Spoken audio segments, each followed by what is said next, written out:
அதே காத்து வாசம் வேற, அதே மண்ணு வண்ணம் வேற, அதே மக்க வாழ்க்கை வேற, ஒண்ணு மட்டும் மாறவில்லை, மத்த நாட்டு சுவையெல்லாமே. 8 ஊரு எச்சில் ஊரு லிஸ்ட் இருக்கு கையில. கம கம கம கம கம கம சமையல். நான் சமைக்க ஆரம்பிச்சேன்னா எல்லார் வாயிலும் எச்சுதான். ஹாய், ஒரு நாள் வெயிட் பண்ணிட்டு இருக்கேங்க. சண்டேக்கு என்ன சமையல் பண்ணிட்டு இருக்காங்கன்னு பாருங்களேன். வாங்க வாங்க, நான் வந்து சட்னி வீடியோக்குள்ள போயிடலாம். பாருங்க, இந்த பிரியாணி அரிசி வச்சுதான் இப்போ சூப்பரா நம்ம கல்யாண வீட்டில எல்லாம் பண்ணுவாங்களா நெய் சோறு, அது பண்ணலான் இருக்கேன் பாருங்க. பிரியாணி ஈக்குவலுக்கு இதுவும் இருக்குங்க சூப்பராட்டு. நான் இந்த மாதிரி ஒரு டம்ளருக்கு எடுத்து இப்போ தண்ணியில் நல்லா கழுவி ஒரு 10 நிமிஷம் ஆச்சு ஊற வச்சுருக்கேன். இப்போ நம்ம செய்ய ஆரம்பிச்சிடலாமா? பாருங்கள், ஸ்டவ் பற்ற வச்சுட்டு நான் குக்கரில் தான் பண்ணுறேன். நம்ம தம் போட்டு பண்ணுறா இருந்தாலும் பண்ணலாம், குக்கரில் பண்ணால் டக்குன்னு முடிஞ்சிடும். அதுதான் அதுக்கு நான் இப்போ ஒரு 3 ஸ்பூனு நெய் ஊற்றிக்கிறேங்க. நெய் சோறுக்கு நெய் தான். ஃபுல்லாக நெய்யாக ஊற்றினா ஒரு மாதிரி திகட்டுற மாதிரி இருக்கும். அதனால கொஞ்சமாக நான் கோல்டு வினர் இதில் கலந்துக்கிறேன். நான் முந்திரி கொஞ்சம் எடுத்துருக்கேங்க, ஒரு 7 முந்திரியை உடச்சி வச்சுருக்கிறேன். இதை லைட்டாக பார்த்துக்கலாம். கொஞ்சமாக 1/4 ஸ்பூனுக்கும் கம்மியாக சோம்பு இதில் போட்டுக்கிறேன். ஒரு எண்ணிக்கையில் ஒரு 5-6 மிளகு, ஒரு பிரிஞ்சி இலை, ஒரு அன்னாச்சி பூ, ஒரு சின்ன துண்டு பட்டை, 2 லவங்கம், சின்ன கல்பாசி இருக்குல்ல அது, ஒரு 2 ஏலக்காய், இதெல்லாம் இதில் போடுறேன். இப்போ ஒரே ஒரு பெரிய வெங்காயத்தை நல்ல நீட்டாக ஸ்லைஸாக வெட்டியிருக்கேன், அதையும் இதில் போடுறேன். ரொம்ப சிம்பிளாக ஈஸியாக செய்யலாங்க, ஆனால் சூப்பர் டேஸ்ட்டாக இருக்கும்.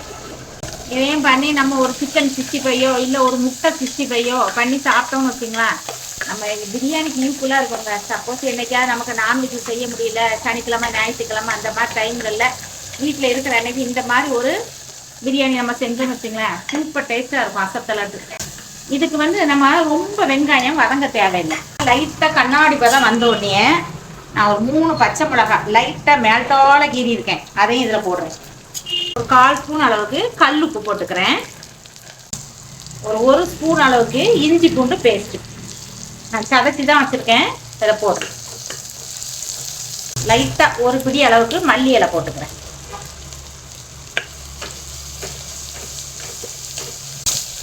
பாருங்க, இப்போவே வாசனை மூக்கு தொலைக்கு அப்படியே பிரியாணி சாப்பிட்ட மாதிரி. ஒரு சின்ன தக்காளி இதை வெட்டி போடுறேன்.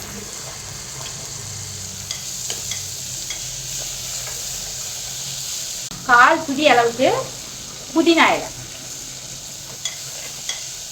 எல்லாமே லைட்டாக வதக்கினா போதும், ரொம்ப வதங்கக்கூடாது. இப்போ இந்த ஸ்டேஜில் 1 ஸ்பூன் அளவுக்கு நல்ல கட்டியான தயிர் எடுத்துருக்கிறேன், அதையும் இதில் போடுறேன். காரத்துக்கு எந்த ஒரு தூளும் சேர்க்க போகிறது கிடையாது, பச்சை மிளகாய் மட்டும்தான் காரம், வேறு எதுவுமே கிடையாது. நான் 1 கப் அரிசி எடுத்தேன்ல, அதுக்கு ஒரு 3/4 கப் அளவுக்கு தண்ணி இதில் ஊற்றிக்கிறேன். இந்த அரிசியில் நான் ஊற வச்ச தண்ணி தான் இது. இப்போ ஒரு கொதி வரட்டு. இப்போ 1/4 மூடி அளவுக்கு தேங்காய் திருவி நான் 1 டம்ளர் அளவுக்கு தேங்காய் பால் எடுத்திருக்கேன், அதையும் இதில் ஊற்றிக்கிறேன். அப்போ மொத்தம் நமக்கு 1.25 டம்ளர் அளவு தண்ணி. 1 கப்புக்கு 1.25 அளவு. 1 கப்பு தேங்காய் பால், 3/4 கப்பு தண்ணி கரெக்டாக இருக்கும் குக்கரில் வைக்கிறனால. இதே நீங்கள் தம் போட்டு ஏதாவது வடிக்கிற மாதிரி இருந்தீங்கன்னா, தம் போடுற மாதிரி இருந்தீங்கன்னா 2 எடுத்துங்க. 1 டம்ளர் தேங்காய் பால், 1 டம்ளர் தண்ணி, அப்படி 2 டம்ளர் எடுத்துக்கிறோம். அப்போ தான் கரெக்டாக இருக்கும், சாதம் ஒன்று ஒன்று ஒட்டாமல் இருக்கும். குக்கரில் பண்ணும்போது எப்போவுமே ஒரு 1/4 டம்ளரை குறைச்சி வச்சுருங்க, அப்போ கரெக்டாக இருக்கும். இந்த ஸ்டேஜில் உப்பெல்லாம் கரெக்டாக இருக்கா பாருங்கள். உப்பு வந்து எப்போவுமே நம்ம தேங்காய் பால் ஊற்றுறதுனால கொஞ்சம் தூக்கலாக இருக்கிற மாதிரி பாருங்கள் இந்த தண்ணி கொதிக்கும் போது. அப்போ தான் நம்ம ரைஸ் போடும்போது கரெக்டாக திட்டமாக இருக்கும். நம்ம ரைஸை வந்து ஊற வச்சுருந்தோம்ல, அதில் ஒரு சொட்டு தண்ணி இல்லாமல் நல்லா வடிகட்டி எடுத்துட்டோம். இப்போ இது கொதிக்குது பாருங்கள், இதில் எப்படி கலந்துக்கலாம். கலந்துட்டு இந்த தேங்காய் பாலோட எதுக்குமே நோகக்கூடாது, நோகாத அளவுக்கு லைட்டாக ஒரு கிளறு கிளறிக்கலாம். அவங்கெல்லாம் அப்படி மேலே கொதித்து லைட்டாக அந்த தண்ணி லைட்டாக வற்றி அப்படி நுரைச்சி வரும் பாருங்கள், அந்த சமயம் நம்ம வந்து குக்கரை மூடிக்கலாம். ஏன்னா ரொம்ப போட்டு கிளறணும்னு வச்சிங்களேன், அந்த ரைஸ் வந்து உடஞ்சிரும். பிரியாணி ரைஸ் பார்த்தீங்களா, அப்போ வந்து நம்ம லைட்டாக ஒரு கிளறு கிளறணும். தக்காளிக்கு வலிக்கக்கூடாது, வெங்காயத்துக்கு வலிக்கக்கூடாது. அதே மாதிரி ரைஸையும் நம்ம வெட்டக்கூடாது. அப்படி சூப்பராக போட்டோம்னு வச்சுக்கோங்க, உதிரி உதிரியாக சூப்பராக இருக்கும். நம்ம வாயில் வைக்கும்போது அப்படியே லபக்குன்னு. நம்ம எதுக்கு தயிர் சேர்த்தோம்னா நம்ம அந்த ரைஸ் வெந்து வரும்போது ஒரு சாஃப்ட்னஸ் கிடைக்கும். தயிர் சேர்க்காமலும் செய்யலாம், ரஃப்பாக இருக்கும். இப்போ தயிர் சேர்த்தோன்னா நல்ல மிருதுவாக இருக்கும். அப்படி குழைவாக அப்படி தூக்கி உள்ள சாப்பிடும்போது பொசுக்குன்னு ஸ்ட்ரைட்டாக குடலுக்குள்ளே போயிடும். அவ்வளோ டேஸ்ட்டாக இருக்குங்க. பாருங்க, நம்ம குக்கரை மூடி வச்சிடலாம். விசிலையும் போட்டு இவங்களை ஒரு மூடி அப்படி கரெக்டாக ஒரே விசிலில் டப்புன்னு தூக்கிடலாம். ஸ்டவ்வையும் வந்து மீடியத்தில் வைங்க, ரொம்ப ஸ்லிம்மில் வைக்காம மீடியத்தில் வைங்க. ஓகேவா?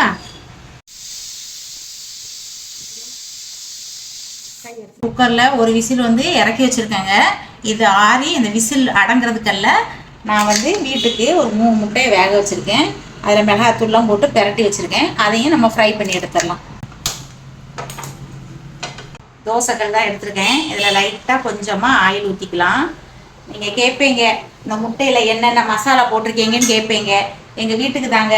இதில் வந்து நான் 1 ஸ்பூனு காஷ்மீரி சில்லி பவுடரும், ஒரு 1/4 ஸ்பூனு நல்ல காரமான சில்லி பவுடரும், 1 ஸ்பூனு தனியாத்தூள், ஒரு 1/4 ஸ்பூனு மஞ்சள் தூள் இதையும் போட்டு கொஞ்சமாக பெப்பர் தூளும் போட்டு கொஞ்சம் தேங்காய் எண்ணெய் இருக்குல்ல அதையும் ஊற்றி நல்லா பெரட்டிட்டு லைட்டாக தண்ணி தெளித்து இந்த முட்டையை வேக வச்சு அதில் கட் பண்ணி உப்பு போட்டு பெரட்டி வச்சுருக்கேங்க.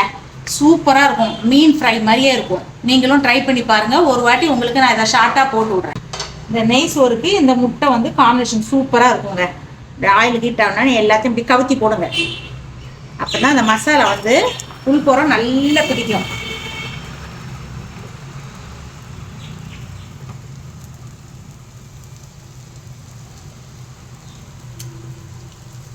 இப்போ பாருங்கள், விசில் அடங்கிடுச்சு. ஓப்பன் பண்ணுறேன். சூப்பராக இருக்குது பாருங்கப்பா. சூப்பர் வாசனை. பிரியாணியே தோற்று போங்க. நம்ம மெதுவாக அப்படி லைட்டாக எடுத்து பார்ப்போம். சூப்பராக இருக்குது பாருங்க.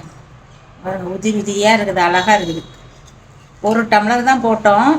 பாருங்கள் எவ்வளோ அழகாக இருக்குது பாருங்கள். சாதம் கூட ஒன்றோட ஒன்று ஒட்டாமல் நல்லா இருக்குது.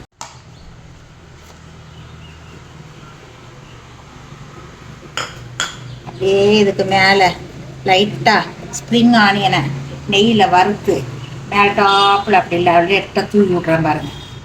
அது யாருக்காவது கொடுக்கும்போது இந்த மாதிரி சேவ் பண்ணி வச்சுட்டு அப்படியே நம்ம ஃப்ரை பண்ணி வச்சுருக்க அந்த முட்டையும் எடுத்து அப்படியே ஒரு வாரமாக வச்சு இதில் தொட்டு சாப்பிட்டோன்னு வச்சிங்களேன், இந்த நெய் சோறை அடிக்க முடியாதுங்க.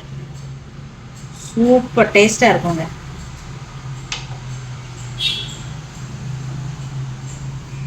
ஈஸியாகவும் சிம்பிளாகவும் நம்ம வீட்டில் கல்யாண வீட்டு நெய் சோறு நிமிஷத்தில் ரெடி பண்ணிடலாம்.